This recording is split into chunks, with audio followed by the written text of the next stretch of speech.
What landed you into prison exactly? Uh, I was charged with 924C. That's like the head charge. That's the one that gets you the most time. It's possession of a firearm during the commission of a violent crime or furtherance of a controlled substance. It's a federal jump. Basically, fancy way of saying armed robbery, hitting trucks and banks.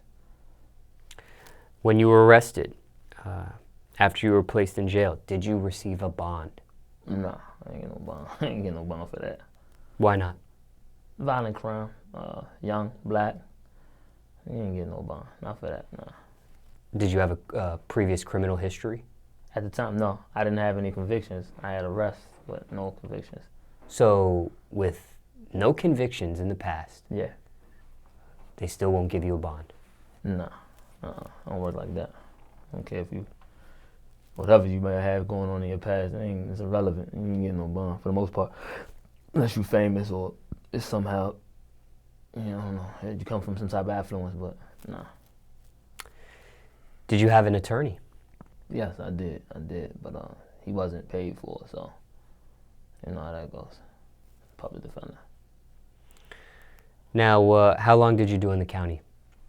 Total on just the federal charges, like during the initial part of the arrest, it was like 11 months from beginning to end, from the beginning of proceedings, from me actually getting arrested until I went to prison. It was 11 months. And you took a plea deal?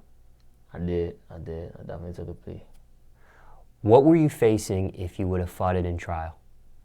Shit, and lost. A minimum. The first one carries 7, and everything after that 25. So I would have faced a minimum of about 57 years. 57. Was there thoughts on you taking this to trial? Nah. Entertain that, not given the circumstances behind my, nah, fuck no. That shit would have been, they'd have moved my ass. You wouldn't be having this conversation with me if we'd went to trial. So. Because you had a public defender, you figured let's not even waste time with trial? Or like if you had an attorney, do you think maybe you would have? Believe it or not, like federally, you actually better off with public defenders than you are most times with like regular attorneys, because they have a lot more practice and they're a lot better paid than like state level public defenders. Just being honest, like they know they have a better working knowledge of how the feds work than what a paid attorney does a lot of times. So you'll see that the end part of it is oftentimes like better or more beneficial for people who dealt with public defenders in the feds than it is for people that, what's more favorable than people that had paid attorneys, because the paid attorneys really don't know what the fuck they're doing. They have to consult with people that actually do. So you might as well get with the people that they consult with, which tends to be public defenders. And what was your plea deal exactly? You plead down to 1 count. They get rid of 2 counts, and that was it. They just wanted the conviction. So like you getting it off the books, you getting the robberies off the books, and they're fine. I had 1 co-defendant. I mean, he stood strong. We all stood strong. Wasn't no cooperation involved, or he didn't. Shout out to Jerry. He didn't never. It was nothing done that was untoward. So, but they just wanted the convictions. That's the most important thing to them. And the case agent was a little bit, I guess, I don't know. He was he didn't charge us with everything. He could have just slammed us, and he didn't. So your actual plea deal was how much time do you have to do? Nah, it's a guideline. The federal Senate, they have like a guideline that kind of changes. It depends on like a bunch of factors, your criminal background and then the instant offense itself. So they take all the details from your case and your background, your criminal history, whatever the fuck that means, and there's a point system based on that. And then there's a guideline, there's like a range where your sentencing can come into, like how many points you have, and then versus how bad you've been in the past, or they deem that you've been in the past, and then from there you get your range. It's like a 10-month range, and the judge can send you to the high end of that. So if it's 141 months, he can send you to 141 months, or he can send you to the low part, which may be 131 months. So it's at their discretion. And what did you get? Total, I got 76. I got the charge that I spoke about, 924C. It runs consecutive to everything else. So I got 84 months consecutive to 46. It was 130 months total, which in regular people terms is 10 months, 10 years, 10 months. Just 2 months shy of 11 years. And you ended up doing? 9 years, 8 months, and 20 days. And that's because the county jail time counted towards that Yeah, sentence? the county jail time all got ran in. Initially, I thought it didn't. When I first saw I got my first sentence comp, I thought that it didn't, but it did. Facts. And with that type of sentence, there's not like you can do 75% of that and you can leave, or 60% of that time and you can leave. You have to do all of that time that it's given. 87.5%. And I did a little bit more because I got into a little bit of shit while I was in. But for the people that, you're doing at least 87.5%. Did the public defender suggest you taking a deal? You did entertain the thought of maybe taking it to trial, but... Initially, I did. And then when I started hearing everything from everybody else that was in the county with me, all the ones that was coming back blowing trial, getting 75 and 150 and life, and yeah, I was like, fuck all that. He didn't really like suggest it. He just basically laid out my options and I chose. You feel what I'm saying? So it made sense.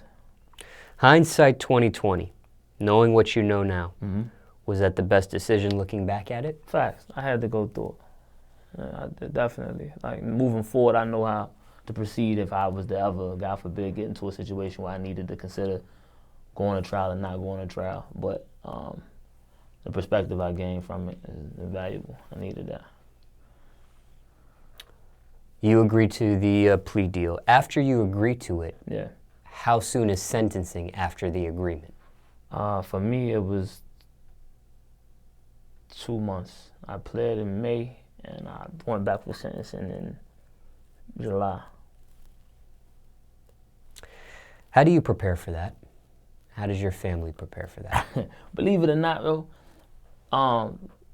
I've never been in a situation where you would ever think that you would like want to go to prison, but sitting in the county for 8 months, you'd be like, man, I need to hurry up and get the fuck to prison. Like, they need to send me to jail. So you be wanting to kind of speed the process along. You want to expedite it as much as you can. So the preparation just comes in the form of, well, for me, I was so young and the experience was so new, everything was fresh. I didn't really even take a second to really think about it that deeply. It was just like, I need to hurry up and do whatever's necessary for me to get to the next step so I can be a little bit more comfortable than what I am now and get the fuck out of prison. So, I didn't really think about it that deep. I just knew I had to do it in order for me to get the fuck out. You didn't have any kids at the time or anything like that? Yeah, I had my daughter was born 3 weeks after I got locked up. So I was expecting, and then I got locked up, and then 3 weeks later I got a little girl. So she was definitely, and that was another thing. Like, while I was trying to rush I can get contact visits when you leave the county. And I was like thirsty for them. So you had no contact visits while you were in county? Nah, none. Hell no. Fuck no. Behind the glass. Phone. You feel me? Putting your palm up, all that old wild shit. I see. Yeah. After your daughter was born, how soon were you able to see her? I saw her actually 2 weeks after she was born. They were good with that. My family was they were decent with that, man. They made sure that I was able to see her. So they came, you could see her through the glass, you just couldn't touch her. Yeah, I couldn't really physically interact with her, but I could definitely see her. You know what I mean? So. When you did see her for the first time, this was your first child. Yeah. Emotionally, what was going through your head? Was it nervousness? Was it excitement? Was it sad because you couldn't physically touch her? Was it? It was more so like a longing, like a sorrow. Just the day that I found out that she was actually in labor. That was like one of the blackout points. One of them points when I got when it really hit home. You can't do shit. You can't go anywhere. Like I said, I had only been in 3 weeks, so you know what I'm saying, the situation, I was adjusting, but I wasn't really thinking about or processing everything. That was one of the things that kind of brought it home. And then seeing her in that circumstance, I was just happy to see her, to be honest with you. I was happy that she was healthy, that I was able to actually lay eyes on her besides a picture, and that she was there. But I definitely felt like, man, I would love to be able to hold her right now. You feel me? So. Bittersweet. Very, very, very much so. Very much so. So you have to do all this time. All of it. I mean, how do you prepare for something like that since you do have a child? Like, shit. At the time, mind you, I'm 19. I didn't have a way to really conceptualize that much time. So I kind of used what I knew, which was like, I used the time period. I was like, all right, them 10 years or 11 was equivalent to me going to school all over again. So I was like, it's basically like me going from second grade to graduation, or first grade to graduation. You know what I mean? So I just really used that as like my guideline. So I thought about all the time. I literally actually at one point was in the cell, this is gonna sound weird, and I wrote down every teacher that I had that I could remember from second grade all the way up until I graduated. And I was like, okay, it was just basically me going through this all over again. It's basically how I would like sum it up. I mean, is it something where you get your parents to help raise the child with your baby mom? Is it something where like that? This is the type of prepare. Like, how do you prepare for the outside world to help with what's going on with the new? I mean, I don't know if there's anything you can do, but not really. I was blessed. And that's actually what ended up happening. My baby mother, she was young at the time, just like I was young, and she wasn't necessarily not ready to be like a single mother. So my mother actually stepped in and helped raise my daughter a lot. And I mean, so for a while too, up until she was about 3. And then she stepped back in. That was a whole big situation too. You know what I mean? So definitely though. My family definitely helped out. Family definitely made it a lot easier. My brother, everybody, like they made it easy. Let's say somebody's watching this, okay. and you know, they're going to take a plea deal and they got to do a heavy amount of time. Circumstances could be different for everybody, but just in between that time of accepting the deal, right before sentencing, they know they're going to face some heavy time. Is there any advice for somebody that has to prepare mentally or, you know, tangibly or what? Facts. You got to be in a place, like mentally, for yourself. Like, you got to put yourself first, because you in there, just being real. You have to limit how much you really worry about everything outside of it, because at the end of the day, the things that's outside of the situation don't directly affect you day to day, just being real with you. I know that sounds crazy, it's a little bit cold-hearted, it's a little bit whatever you want to call it, detached. But you have to be able to distinguish what needs to be done from all the rest of the bullshit. So it's like, I would advise that you just let go of everything that you can't control. You gotta let go of it. You gotta let go of it, man. That shit'll put you in a hole. Like, it'll put you in a, you'll be in a fucked up place trying to worry about things that you really can't control day to day. You were locked up in federal prison. Yes. Several of them. Several of them? Several. Which ones? Started off at USP Hazleton. Went from there to FCI Jessup. It's in Georgia. Hazleton's in West Virginia. Baby Gladiator School. Shout out to the mountain. Went from Jessup to Fort Dix in New Jersey. Went from Fort Dix in New Jersey to Otisville, New York. Otisville, New York, I went to Lee County and in regular Virginia, not West Virginia. And then from there, I went home from Talladega in Alabama. Why so much moving? Security increases and decreases. The beginning part was decreases, and then the end part was increases. So my security level kept dropping. I was, you know, skating, not getting in no trouble, getting lower security, and then I was not skating so much, getting heightened security, going back up the wall, like going back towards the penitentiary, the max securities. Your first night in jail. Not jail, excuse me, prison. Your first night in prison, not jail anymore. You're past county jail. Facts. First night in prison. Was that intimidating? Were you nervous? Not at all. I was more so anxious. I was ready. Like I said, I was excited to get the fuck away from the county jail and the trades. I wanted to see what the food. I had heard so many pipe dreams about how the feds was this much better than everything. So I was just ready to experience it. It was new. I was kind of like, you ever heard this expression, like too stupid to be afraid? It was one of them situations. Like, I really didn't understand exactly what I was getting into. So I thought that I understood exactly what I was getting into. I was that kind of naive, and so I wasn't really nervous at all. What do they say when they talk about these pipe dreams about federal prison? They say federal prison is better than state prison? In most states, it is. Most states, there's a couple state systems that you hear about that that are still like better, relatively more open, and they have more accoutrements than and amenities than federal prisons. But for the most part, you hear about they feed you back because the budget's bigger. The budget's bigger, and they don't lock up as many people. They didn't, not initially. So that combination, you get treated a little bit better. You got satellite TV. You get better food, you know, they get the holidays, the celebrations a little bit better. They're lax, they're more lenient on visitation. You know, you hear these things. So, are these things true? Depends on where you at. Like, just keeping it 100. Like, I've been to places where it was like that. It was wide open. You know what I mean? You could do everything that was on the street, you could do in there. And then I've been to other places, not so much. So what was the first night like? It was a breeze? I was tired. We traveled. It was my mom's birthday, November 6th, 2007. 2007. Yeah, that was my first night in prison. And I just remember getting on top of the mountain. It was snowing. When we got there, we had these paper-ass suits. They put you in these flight suits. It's like a thin-ass suit for when you get transferred between facilities. Getting off and looking at the guards, I remember not wanting them to. I remember everybody was complaining. Not everybody, but a lot of people on the bus. There's 40 people on the bus were complaining about how long they had us standing out in the cold.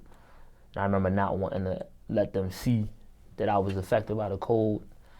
I remember going through processing, like intake. That shit takes about 6 hours. So we didn't actually get on the compound until it was about time to lock in, which was around like 9:30 at that time, 9:30, 10 o'clock. So we got on maybe 15 minutes. I remember going to the bulletin board, standing there, not wanting to be approached by anybody, but not knowing that I was making myself like, standing where I stood at, I was making myself primed to be approached by everybody, because there's like a bulletin board that has all of the call outs for the next day and everything on it. So you're gonna have people come up to it and ask you, where you from and all that good shit. And then I got in the bed, I got in the cell. I wanted to sleep. I remember that. I had a cellie from New York, dude named Gus. He'd been locked up like 20 years at the time. And I slept like a baby. How'd you pass the time? 10 years. Shit, you don't really pass that time. You don't really just. I did everything. I hustled. I learned shit.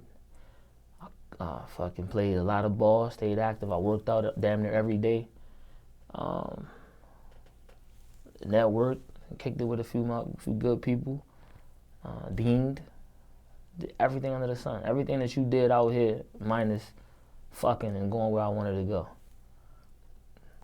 For the most part, at some point or another, I did like everything, literally. Everything. Did you study your case?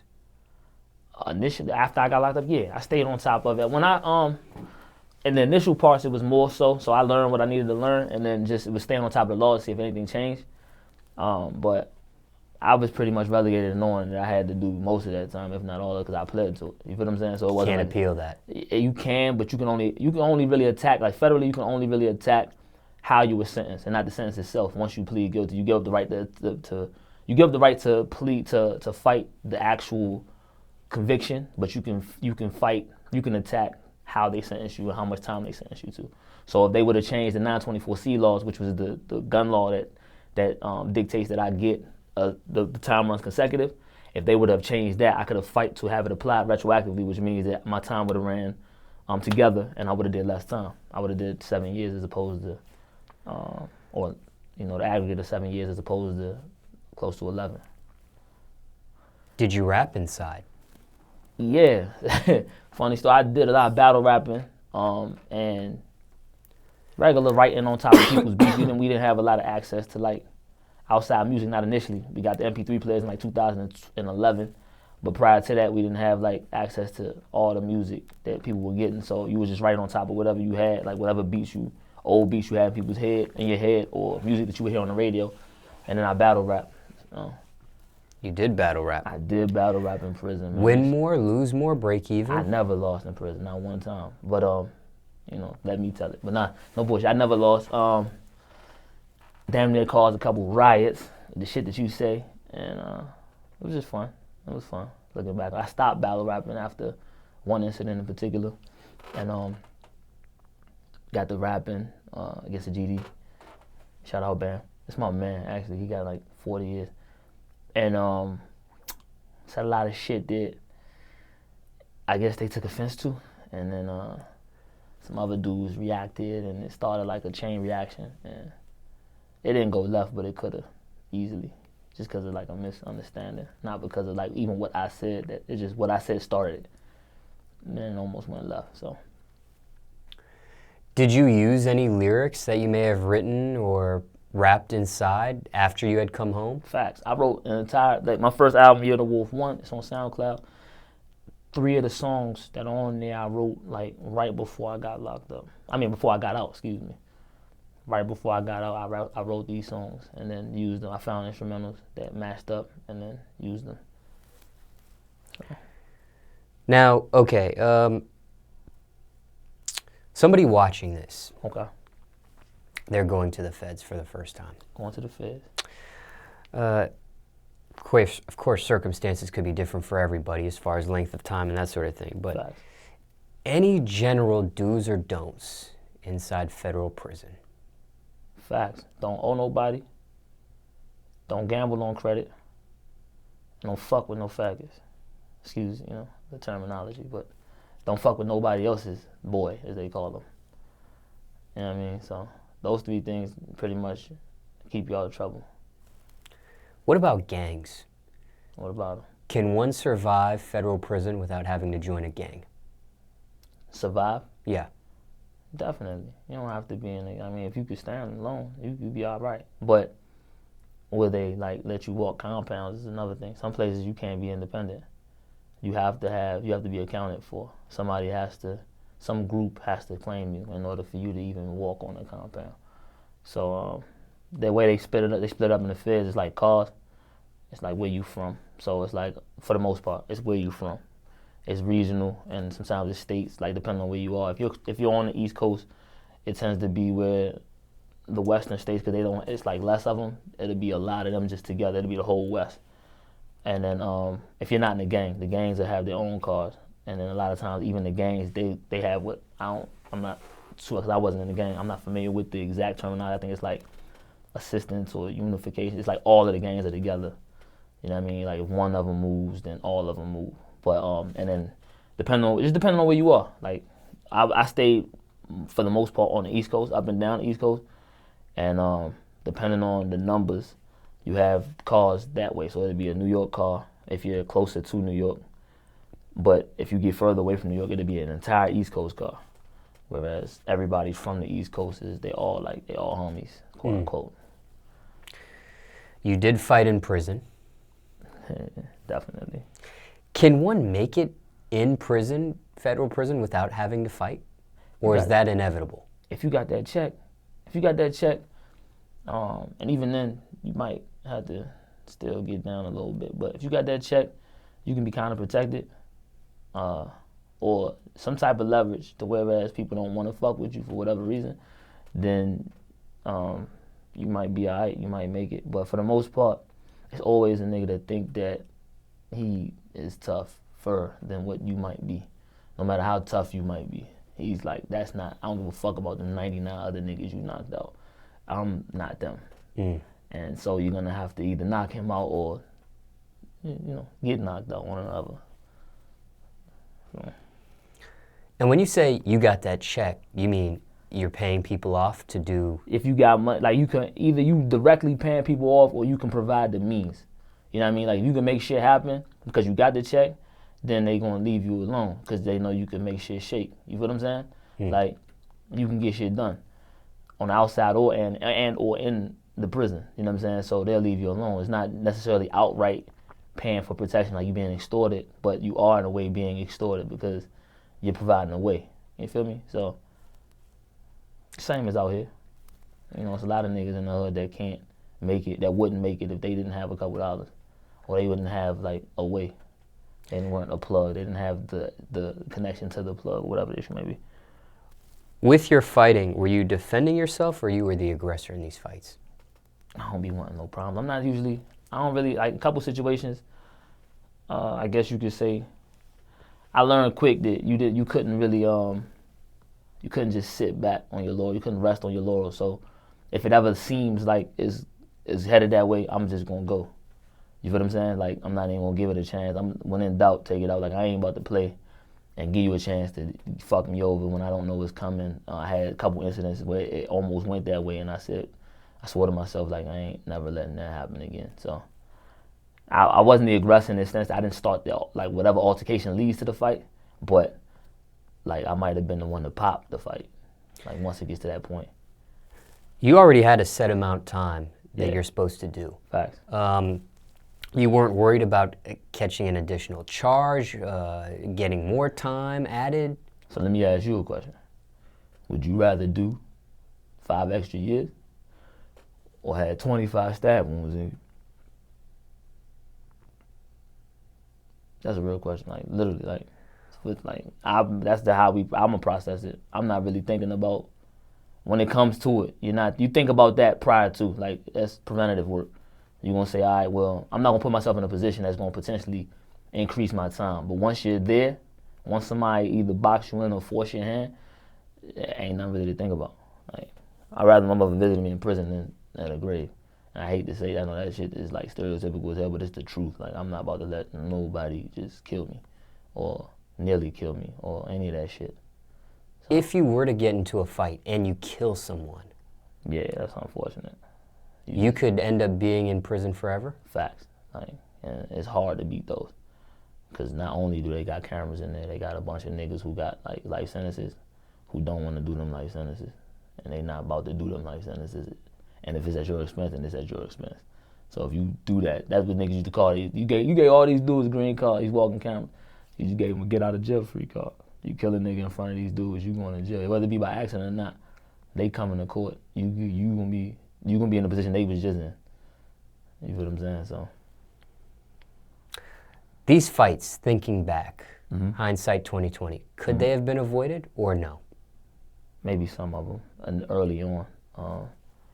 I had one incident, I'll never forget it, man. When I first got locked up, I had been in like 3 fights, my first like 10 days, and put in some, and done some shit. So you kind of gain like a reputation, like when you spaz out and you just like kind of fuck dudes over or whatever. And so I'm not knowing that word travels. I'm kind of green, just being real with you. I didn't know how fast word travels around it. So I'm playing ball, and I get into like a little spat with a dude that had some time in, dude named Scorch. Good dude. We ended up being alright after this. Get into it with him, and he's from DC, he's from the area that I'm from. So we consider like quote unquote homies. So nobody really gets in the way of it. They just let it rock because we in the same car, quote unquote. And it gets out of hand. Of course I ain't backing down. In my head, I'm gonna fuck this old motherfucker up. He's not old, he's older than me though. And I'm not seeing what I'm not seeing, because I'm thinking that it's like fair. It's a bunch of dudes that's from where he from this. They riling up, ready to fuck me over at the first chance or the first sign of any type of aggression from me, because I've already gained a little bit of reputation because of the last incidents. So a dude actually steps in. He's not from where I'm from. He's like, yo, let me guard him. He's on the other team. He's on the Scorch team. He's like, let me guard him. Dude named Boo, Leslie Morris, man. Shout out to him. And I'm not realizing at the time he actually saved my life. You know what I mean? I didn't know it. I still didn't know it, not then.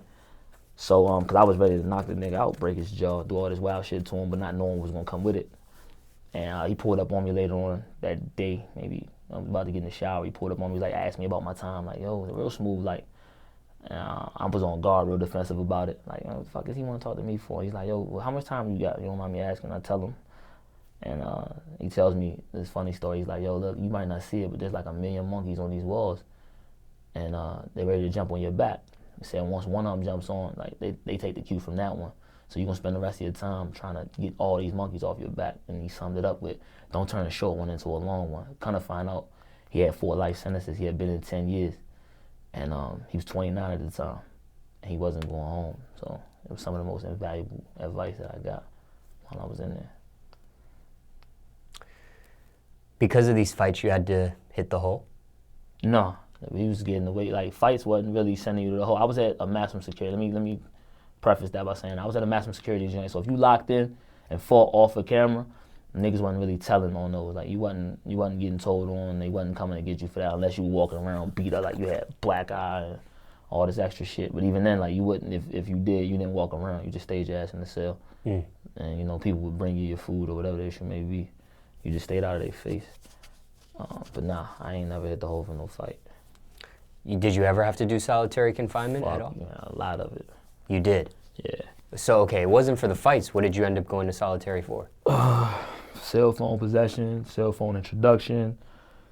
Well, in the county, I went to the hole for fights. I definitely was in the hole for fighting in the county. But federal prison? Yeah, federal prison, it was just cell phone introduction, cell phone possession. How much time total did you spend in solitary out of all 10 years? About a year and a half. What's the hole like? In the feds? Depends on where you at. I've been to some that was good. Like, I mean, I say good, that's relative. I know that sounds crazy, like it was a good hole. I've been to some that were more favorable. They were better, whereas you get to eat pretty regular. They let you have your headphones.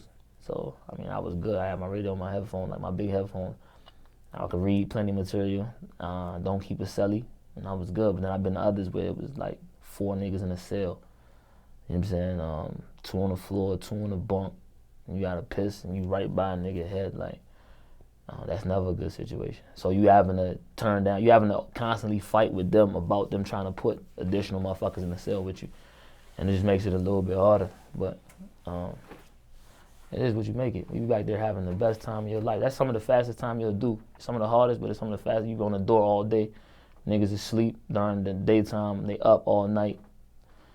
Banging, niggas is making music, niggas is doing all, they joking through the vent, niggas got all type of inside jokes, they gassing the police, it's just like anything in jail. We make the best of it, the human condition, man. We crazy as hell, but we end up making it into what it is. Like we make it good. Time went faster in the hole than it did outside of it. The perception of it did. Depending on, like I said, it's all about how you adjust. Initially, it might be hard, like when you first coming from the compound and then having to adjust to it, but once you adjust to it, believe it or not, that shit flies. Like, you back there, like, that shit flies back there. You look back at it like, damn, I can't believe I was back there 7 fucking months, but I was, and it's over with, like, that fast. Who determines, with the 2 bunks, 2 on the floor, who determines who gets a bunk? Whoever's in the cell the longest. That's how it's supposed to go, but sometimes you get in the cell and you a housing nigga. You get in there, they put you in there with 2 motherfuckers and you feel like you can go for it. Look, one of y'all niggas gotta get off this motherfucking bunk. Simple as that. You know what I mean? So, but usually it's supposed to, by the rules, whoever the fuck thought of them, is whoever was in there the longest. Was that year and a half in solitary for what you got in trouble for worth it? Was it worth it? Yes. I mean... The solitary confinement part. Was it spending a year and a half in solitary? Was it worth it? Having like a cell phone? Yeah. Or several times selling cell phone? I mean, nah. Fuck, no, not really. But at the same time, I'm not one of them that thinks that, I don't think in terms of I would change it if it was different. You know what I'm saying? So it's like, what I got out of it, I needed to get out of it. I was there for a reason. So, fuck it. Craziest thing you've seen while you were locked up in federal prison? Craziest thing I actually saw? Man, I seen so much shit, man. I seen dudes die. I seen dudes get killed. Differentiating between the two, I seen dudes kill themselves. You want one particular story? Just what the craziest thing? I guess it seems like it's death related. Yeah, most of it. I seen dudes who didn't tell on their cases get life sentences and come to prison and decide to, like, assist the people. I thought that was always wild to me. Like, how the fuck you ain't, like, you might as well have got something for it. You gonna do that wild shit. Like, you in here telling now for comfort as opposed to freedom. That's always, seeing the entire process, like, the perspective that kept me kind of sharp, my edge, and I guess this, for me, was one of the craziest, is watching people literally lose their fucking mind. Like watching somebody come in and he being somebody that you consider solid, you consider like a dude that you would look up to when you in the streets, and then watching that nigga go, he plays with shit now, like literally, like he's throwing and eating and playing with shit because he done lost his fucking mind, like it broke him. Watching them like become a beast and like pulling your dick out and jacking off on an officer, female officer, when she's in a tower 100 feet above you, and you just imagine the thought of just the fact that it's a woman up there. She's not naked. She's not. You can't even see her. Just the fact, and you being that deprived of women that's what you like, you're lowered to. Seeing that shit to me was always like, that's wild. Like, that's what I'm never gonna allow myself to do. Never gonna allow myself to be. And so it was good for me. Do people get raped in federal prison? Motherfuckers is having relationships. We could talk about this for hours. You can start talking about this shit. Motherfuckers is back there having whole relationships. Niggas is married. Niggas is back that bitch making love to each other. They got serious relationships. You got people that get raped, but it's rare. You ain't got to rape. Too many people consent to it. So you don't really have to take it. If you taking, it's literally a power thing. Like, you taking because you just have to. You feel that like, you assert control. You're asserting dominance. And that's what you're on. But you don't have to rape nothing. Niggas is back there consenting. So. You ever seen that show on MSNBC called Lockup? No. I refuse to watch jail shows. I'm just curious to see how accurate the depiction of prison life was in I've a show never like seen. that. I've seen The Orange is the New Black. I've never seen Lockup. Lockup is more like documentary style of what really goes on. Orange is the New Black is like a scripted show. Yeah. Lockup. And they show different. They show county, they show state, they show federal, they show just different lives of. I haven't seen it. I haven't seen it. Like, I saw a couple minutes of it when I was actually locked up. You would walk past TV and you would see it, and I would get frustrated. Like, we in jail watching people in jail. I always thought that was weird, and maybe I'm weird, but I never seen like a whole episode of Lockup. What kept you motivated while you were inside? Wanting more, same as out here. You know how you get up every day and you just do. I wanted more. Always wanted more, always knew I was capable of more, and I wasn't about to let my situation define who I am. I was like, fuck that. I'm gonna do everything that's necessary for me to enjoy, I say enjoy, but maximize my time here, and then moving forward when I get out, be able to put myself in position to do other things. When it came to visitation, and obviously you had just had a daughter. Definitely. When you had gotten locked up in county, that was just born. So I'm imagining you were the type that had a lot of visitation while you were in prison, or no? I did at spots. Like, okay, so when I first got locked up, I was in Georgia. I was in Atlanta. I caught my case in Atlanta. You know what I mean? I'm from Maryland, and so the majority of my family is in Maryland.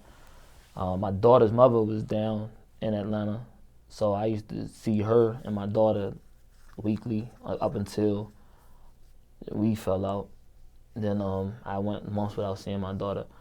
And then when I got sentenced, I specifically asked to come back towards the north because at that time my mother had my daughter, and so I'd be closer to her. And then when I was there, I got visits frequently, and then I ended up having to come back to the county to answer for.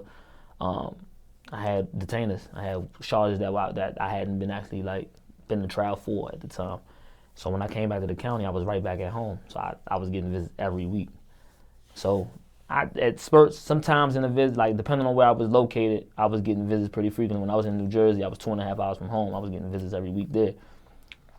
But when I was in Georgia, when I was in Jessup, I was 12 hours from home. So I wasn't getting as many visits there. Who did you see the most out of 10 years with your visits? In 10 years, I would say my mother. I saw my mother. My dudes held it down. She was coming all over the country. She went to every prison except for one. And that's because I wouldn't let her. It was 2 of them actually. The last 2 that I was at, every other prison she came to regularly. How do you celebrate your birthday in there? You get a nigga to make you you do a bunch of hookouts. You get a big ass pizza made from tortilla dough, or maybe even dough from scratch. If you drink and get high, that's what they, I don't fuck around, but for the ones that do, get moonshine, get you some smoke, or whatever you get high with. Just have a ball. All your homies they celebrate it with you. Go out on the yard, take pictures. Wild shit like that, Call home, might get a visit. Get some good phone sex if you got a girl riding with you. What about holidays? Thanksgiving? They cook. Okay, so on the holidays, that's like the times where they allow us to get like a special meal. So that's like the best part of it. You get like special items on commissary too around that time of year. So, but you get like a special meal. You get to eat like the best food on the holidays, Thanksgiving, Christmas. Even though I don't personally celebrate them, but I definitely will eat that food though. That we don't normally get to eat. I need all that. So. New Year's. New Year's too. New Year's they would bang on the doors. So like everywhere you go, you'll know New Year. Like if you sleeping, because I used to just sleep. You'll wake up though, because everybody's kicking and banging on their goddamn door as soon as it hit 12 o'clock. Everybody, you hear doom doom doom, and they kicking like a motherfucker for about 10 minutes too. So. Father's Day, Mother's Day. Mother's Day, you get big cards and shit made. You know, we got all the time in the world. You got all the creative arts and crafts niggas. You go to them, pay them money. It's economy in there. You pay them, they make you a big ass card or a teddy bear or whatever. Send it home. Take a picture with it, then send it home. Father's Day, for all the fathers that's in there, just happy Father's Day. Keep pushing. Just another day. For me, all that shit, I like to let all that shit blend. I ain't even like to look at it as like anything special, because then it kind of like makes the time harder. It's like, damn, I feel like I'm missing out on something. But if it's just like another day, then it's just another day. Valentine's Day. You gotta have somebody around. That'd be some of the sickest shit you see. Like niggas that ain't got nobody around with them. That's when they really feel it. Like, damn, I wish I had some Valentine's. They want waiting that mail call, and all these red ass envelopes. Everybody getting cards and shit. You ain't got no bitch. You ain't getting no card. So. El Chapo escaped prison twice. Shout out to El Chapo. Did you have thoughts on breaking out? I actually broke out of jail. Yeah, I got a scar on my head right here. I don't know if the camera will pick it up. 15 staples. I got it in my head due to that situation. Yeah, facts. My security was fucked up for a long time because of this shit. Facts. And you said that's something we can't talk about. Not too much, but we can talk a little bit. Basically what happened, I had to slice my own head open to make a hospital run, and then after the hospital run, I had like the correct gear to be able to break out of the situation, and my people actually talked me into not really going all the way through it, even though we was like halfway through it. But it made sense though. It worked out. But the people were aware that I made the attempt, so it fucked my security up. Gave me enhanced security. Gave me like a 2-point enhancement when I got sentenced. That's what it is. Fuck it. Any other inmates actually break out too? I mean, maybe not on that episode, but did you see in your 10 years other people actually break out? Not at any facility that I was actually at. I was at one spot where, believe it, niggas was going through the fence to get packages and then come back, you know what I mean? Oh, back to the jail. So he was like leaving jail, get packages, and then coming back to the jail so you can make money. But that was as close as it got. Like niggas escaped during my time in there. Like they started doing a stand-up 10 o'clock count at night because of that. People was escaping, and then there was no accountability because they wasn't counting you at nighttime except for you in the bed. So I never actually witnessed oh shit, that's crazy. Nah, matter of fact, yeah. Man, I saw 2 people. One of them got caught up in a barbed wire fence. I did. One of them got caught on the barbed wire fence, and the other one could have got away, but he waited for him. And they both got caught. And the niggas is probably at ADX right now. When you did escape, or try to escape, I should say, what point in that sentence was it? Was it Very like midway? beginning. I had been locked up 40 days. Yeah, it was the very beginning. I mean, did you really think you would be able to get away with? I mean, did you think at some point? Okay, let's say you do break out. Facts. I mean, did you think? How long did you think you were gonna get away with it for? That's the part that made me say, you know what, I'm gonna just go and eat this shit. It wasn't really, the getting away part wasn't hard. Like as far as initially getting separation from the deputies and getting out of the jail, that wasn't the hard part. The hard part was staying away, because the money wasn't long. Now if I had like El Chapo money, I definitely wouldn't have been doing no fucking documentaries or interviews with Sean Penn. So